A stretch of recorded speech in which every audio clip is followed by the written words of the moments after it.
Here's one of the latest interviews from Rock and Metal Revival. If you want to hear the whole show, go to rmrshow.com. My name is Pamela-Moore, and I was born a poor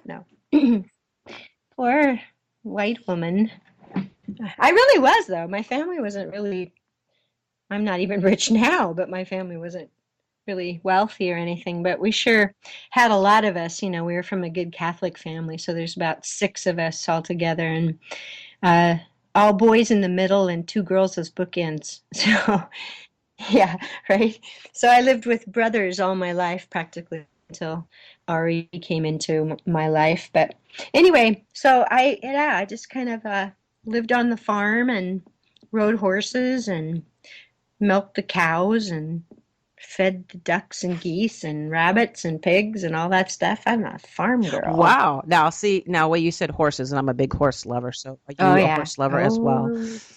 Yeah, very much. It's a healthy habit to have, so I don't have them anymore. Yeah. But growing up, it was awesome how I lived. I really, because I see kids now, and I love the city. Mm-hmm.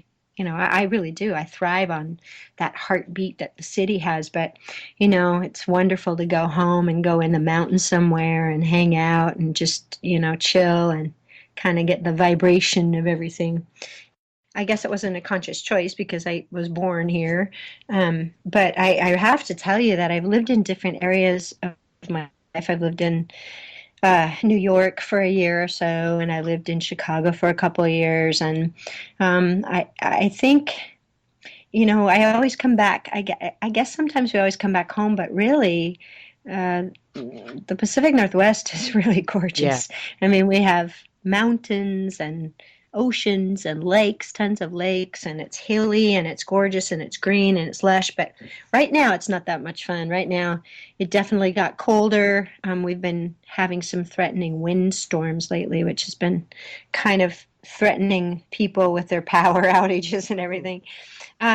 So it's treacherous, and we have earthquakes here too. But I have to say, when you're outside and I'm walking my little doggy Theodore, it's just fresh smelling and it's awesome, and it will always be my home.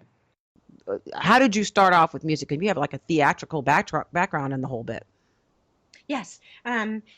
What started was my mom. She was really into theater, and she was into acting. She's a ferocious reader. She just reads all the time. But when she was younger, she was a part of this little theater group. And since she had so many children and didn't always have babysitters, she would take us to these rehearsals and these cast things. And, for me as a little girl, I was just in awe, because it was like, I think I've said this before, it was like playing make-believe to the 100th degree, because you have stage lights and you get to wear costumes and you get to do all this stuff. So I was crazy I got the bug for that. I wanted to be an actress. I told my mom that's what I want to do, and she goes, well, that's good, but you're going to have to be able to, take lessons and learn how to dance, and you're going to have to take some acting lessons, and you're going to have to learn how to sing and blah, blah, blah. And, I was like, we didn't have money for that. And I was like, well, heck, how am I going to do that? And I don't know what happened, but somehow I got a hold of a guitar, an acoustic guitar. The action was so extremely high that it was almost impossible to press the strings down. But I was going to teach myself to play guitar, and I worked on it, and my father and my mom were thinking, oh my God, she's going to slice her fingers up with that. So my dad got me this little, classical guitar with the rubber strings, and that was kind of okay, but it was just not very much fun. Right. It didn't sound as good to me. And then I finally was able to get my prized little 12-string Martin, but I was working. I taught myself how to play, and so I kind of did that, and got into writing songs, because I didn't really know the chords I was playing, but I went, oh, this sounds cool, so I'd make up songs. Nice. So I was always making up stuff. So that's how I kind of came around to starting to improvise, and then it kind of went from there. I mean, I got together with people that played guitar and people who wrote, and So you're just innately creative, like from ground zero. That's beautiful. Yeah, I think it's from my parents too. Mm-hmm. My father played harmonica, and I have a very, very creative Right. family. I have a lot of cousins and stuff that have been doing very well in music and stage and stuff like that. So I think that's just kind of how we're wired, Right. probably. But it just kind of evolved, and then I kind of started boring myself because I didn't really learn more on the guitar, which I've picked up again now, which I wish I hadn't stopped, but I started playing again now, which is cool. But I started wanting to sing in bands and be the front singer and sing all these things. But I was such a shy little girl. I was just so scared all the time. I would close my eyes and just slap the thigh with my hand and just sing for a Wow. while. Really? Yeah, I was painfully shy when I was younger, but I think the music kind of helped pull it out of Mm-hmm. me, a little bit. I still get that way sometimes when I'm around a lot of people, but when you're on stage, you can pretend you're somebody else. Isn't And that the beauty of it, though? I yeah, mean, it's because I know nobody will believe me, but I can really relate to that because I am actually rather shy in certain circumstances, and hmm I think people, because I'm outgoing in a lot of other areas, or just the crazy V or whatever, but on the inside I'm like really nervous all the time and really stressed and Oh stuff. yeah. So it's like a Yeah. real release. It's weird, hmm but the few moments before I go on stage, it's terror, and then there's just like big release. So when I'm up there, it's like, oh, this is like where I really want to be. So it's cool, and it's like in that moment everything kind of slows down. I don't know how to Yeah. explain it, but I know you know what I'm talking about. And you Yeah, like it's like feel free. breathing again. Yeah. Yeah. So it's cool to know it's kind of like that way for you too. And Yeah. I love the idea that you're one of the chosen few that had like a really cool family surrounding that really nurtured the whole creative thing, because hmm that's Yeah. a big deal. And They never had the finances to do something, but in a way it's kind of like, well, if a person has a creative, outlet, right. see how far they go with it. And that's what they said. Well, here you Yeah, and go, it makes you even more check this out. resourceful. So that's the Yeah, way there you you make it go. work. So how did the whole thing come about? I mean, you had a couple of solo things going on before you hooked up with the Queensryche thing. So how did that come about? So you were doing you wanted to be up front Right. and Yeah. I don't, I ended up working, I always worked day jobs, and I ended up working at this recording studio. And the guy hooked up with this label that was going to be the in-house studio for this label. And he told me he knew that I was a singer. He goes, "Hey, you want to do an album?" I'm like, "Okay." So that's fine. So anyway, I did two albums on that label. I didn't write any of the songs, but a lot of my friends contributed and different people. And I was just out of high school too. So I was like experimenting with what I could sing and what I liked and what I didn't like. And a lot of those earlier albums weren't really me. They were probably more right, production producers that were deciding this is you right, know.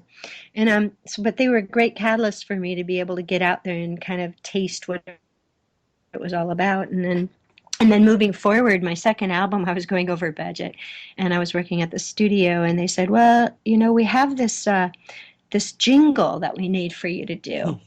And maybe we could do a trade, since you owe us money, maybe we can trade." So I said, "Sure, that'd be great." And so I did. And the jingle was for this music store, and it was called Guitars, Etc. Well, I ended up working for Guitars, Etc., but I sang this ad, and it was 24/7 on the big radios. I mean, that's when stores would spend a lot of money on radio. That's when radio was relevant. pretty much in the front. Yeah. Yeah, it was pretty much, yeah, thanks, in the forefront, so to speak. And it was on there, it was on TV, and it was just one line, and I was singing Guitars, Etc., and that was all I Nice. sang. But what happened was Chris DeGarmo and Jeff Tate had heard that. How could they not, especially if they're listening to the rock Right. radio stations? And so Chris set out to find out who I was, and I met him, and he told me who he was. And I didn't, at that point, I didn't know who he was because I was in some top 40 band, and I was doing more R&B stuff. So I was like, "Oh, who's this guy?" And we were talking, and then finally he brought Jeff in to the store, and I was introduced to Jeff. And that's all. They came out to see me one night at this club, and I was like, "Wow, what are those guys doing here?" And I don't know how much time was in between there, but then I got a call from Chris DeGarmo. He was in Montreal, and they were recording Operation Mindcrime. And he said, "Pamela," he goes, "how would you feel about flying up here to Montreal and, trying out on this song that we've got, for you to sing?" And I was like, "Well, can I hear it?" He said, "No, you can't hear it." I'm like, "How do you know that it's going to work?" He goes, "I have a pretty good idea that it might." And I was like, "Oh, I hope so." So I think that weekend they flew me up, and, the rest is history. They took me to dinner. They told me about the whole concept and where it came from, which Jeff was a big part of his idea, and then Chris kind of took it and ran with it. And I spent the whole day in the studio and helped do some voiceover stuff, and we sang my part, and it was pretty cool. The rest is history. That's got to be kind of a magical cool moment. Yeah, Awesome. but what's funny is that I didn't realize that they actually. I thought they were just auditioning me. I didn't think that they were going to use it. And then I think I saw Scott Rockenfield come in one time. He goes, "Pamela, here's a cassette of the song." And I went, "Oh my God, really?" So you didn't even know at the Cool. time that was going to be the real deal. I wasn't certain. Yeah, I hadn't really talked to him about, because I know that they were thinking about auditioning some other people, but it sure turned out good. So I was hoping that they would. And when I finally heard it, I was like, wow, because it was something I'd never done before.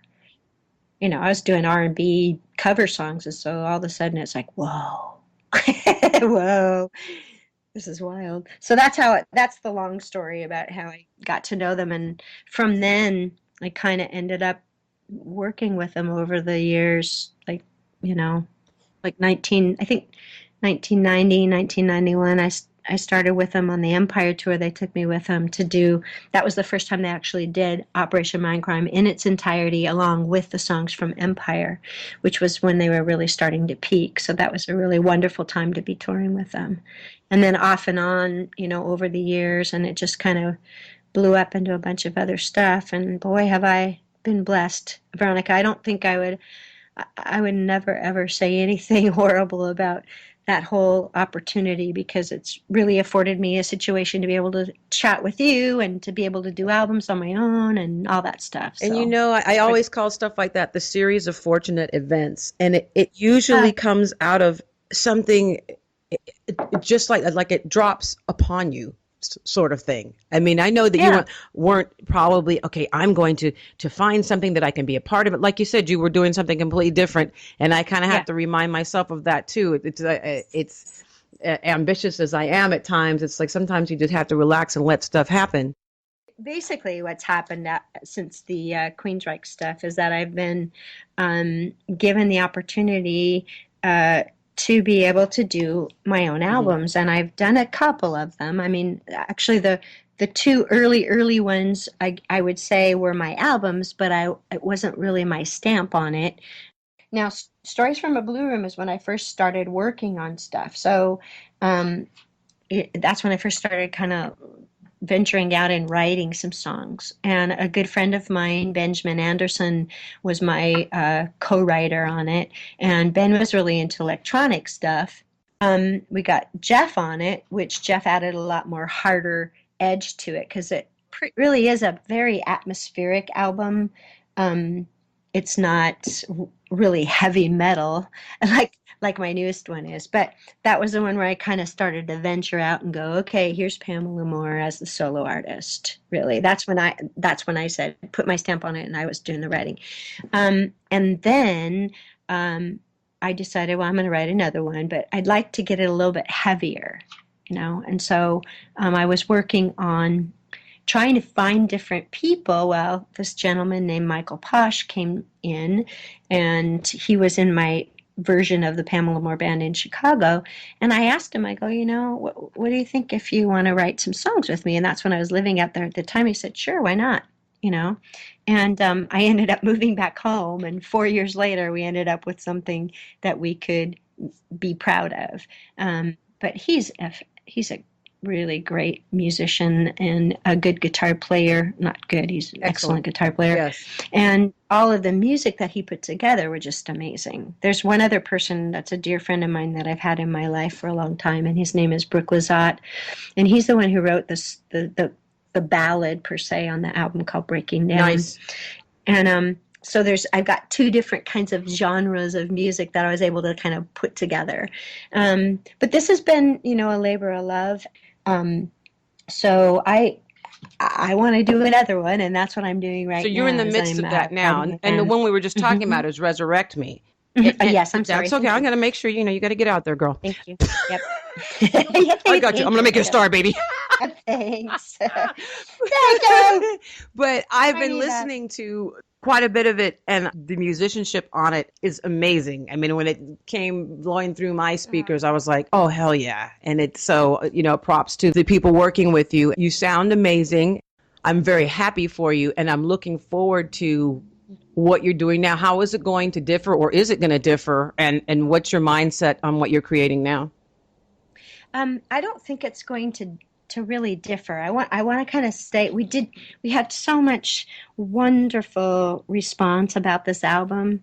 I think it's I don't know if a lot of my actual fan base, the Queensryche fan base, really resonated with Blue Room. Mm-hmm. I think a lot of people liked it, but it's just a very different kind of album, right? And Resurrect Me is very metal and very in your face kind of sound. It could be more of a hard rock sound, but it could be industrial. It could be symphonic metal. I don't know what you would call it, but it resonated with a lot more people, and we got an awful lot of great critiquing, right. About it. And so I would much rather stay with that, because I just love that. I don't think I really chose it. I think it chose me because of the whole open door with the Queensryche thing, and then me being opened up to that and really hearing right now there's a lot of different kinds of styles of metal. I mean, it never used to be. That almost drives me nuts, because everyone wants to put a moniker on everything. And when I listen to what you're doing, it kind of put a smile on my face, simply because you couldn't completely define it. You even said it without me mentioning it. Just the whole thing. It's not necessarily symphonic. It's got some of those elements in there. It's got some rock elements in there, and therein lies the beauty of it. And then you can do your thing and kind of find your stride with it. So that's really cool. How far along are you with the new one? And is it going to also be on Rat Pack, or what you got going on? Well, they get first refusal on it. So you're just doing this. Yeah. So I'm going forward, and I want to get it going, because I don't want it to be 4 years again before we get the other one out. I want to keep that momentum going, and I'm always this person that always wants projects to do. And this year we focused more on doing some specialized shows. I was able to open up for Queensryche, and I get to close the year with Queensryche in December, which is going to be great. I did a wonderful cruise. It's kind of like the Monsters of Rock cruise, only this was the progressive metal cruise called Cruise to the Edge. I met a lot of great people, and it was just an awesome opportunity to do something like that. I'll be doing some more of it in the next year or two. But, next year I'm kind of looking at doing more of that, because you have to do that nowadays. You've got to get yourself out there.